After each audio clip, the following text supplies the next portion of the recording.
In this part of Section 3, we will discuss how applications will be evaluated based on clerical errors. Unfortunately, for various reasons, applications contain errors. So to help you proofread your application, we have identified a list of errors to be mindful of as you put your application together. These errors will cause your application to receive a 5-point deduction. Inconsistencies throughout your application, which are things like one document indicates this is a sewer project and one document indicates this is a water project. Or one document says it is for community A and one document says it is for community B. Or even the project costs are different in different documents in the application. If the project summary is vague and the reviewer cannot determine what the project is, or how the problem will be corrected, the application will receive a 5-point deduction. If forms are not complete, example, missing dates, missing signatures, missing information, the application will receive a 5-point deduction. If there are wrong identifying codes, such as the FEAN or the unique entity ID, your application will receive a 5-point deduction. If the required copy application is different from the original, your application will receive a 5-point deduction. If the application appears to have evidence of pre-scoring, it will receive a 5-point deduction. Carefully read the guidebook and make sure your application is complete. Then proofread it for errors. Since applications are competitively scored, 5 points could be the difference between receiving or not receiving a grant award. Section 3I of the guidebook discusses submitting your application. A few important things to remember. All original application forms and materials in the guidebook must be used.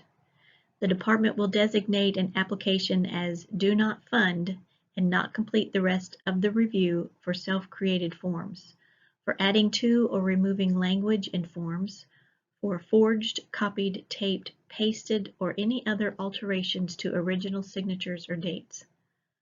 All letters, notices, resolutions, agreements, or other communication provided by the unit of local government as part of the application must be of the exact verbiage contained in the guidebook, must be on the applicant's community's official letterhead, and have original signatures where required. All application forms and certifications requiring a signature must be signed by the chief elected official of the applicant unless otherwise noted. All application materials, other than signatures and maps, must be typed. Under the Grant Accountability and Transparency Act, all applicants must register with the state of Illinois through the grantee portal and be qualified prior to submitting an application. Applications submitted by communities who have not registered or completed the internal control questionnaire for the current year will not be considered for review. Include a copy of the GATA registration showing the community's completed current year ICQ. In cooperation with the GATA requirements, include with your application the State of Illinois Uniform Grant Application. Include a current, dated within the last 5 years, copy of the IRS Letter 147C or 4158C to verify the applicant community's FEIN. Include an IRS W-9 form and remember to use the most current form available at irs.gov. Include a printout of the sam.gov registration.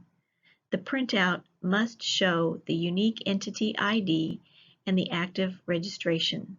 A state agency cannot award a grant to an entity without an active sam.gov registration.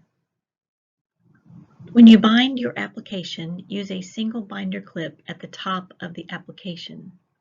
Place oversized pages at the end of your application. You must submit 2 copies of the community's application. One is the original, and one must be an exact copy of the original. Package each application in a separate brown, legal size expandable folder. Do not use the fold-over expandable folders or the ones with cords or ties. Identify each application in the top right-hand corner of the folder with a 2x4 white label. Include the applicant's name, the grant year, the type of grant like public infrastructure, housing rehabilitation, or economic development, and whether it is the original or the copy. In your application, do not use staples, binders, or folders, or extra pages to separate the sections. Applications are due Thursday, January 19th, 2023 by 5 p.m. at the DCEO office, 607 East Adams Street, Springfield, Illinois, 62701. Applications can be delivered in person. Applications can be submitted through the U.S. Mail Service, a shipping service, or a courier service. Applications sent through the U.S. Mail, shipping, or courier service must have a shipping date on or before the application due date. Applications will not be accepted by fax or email.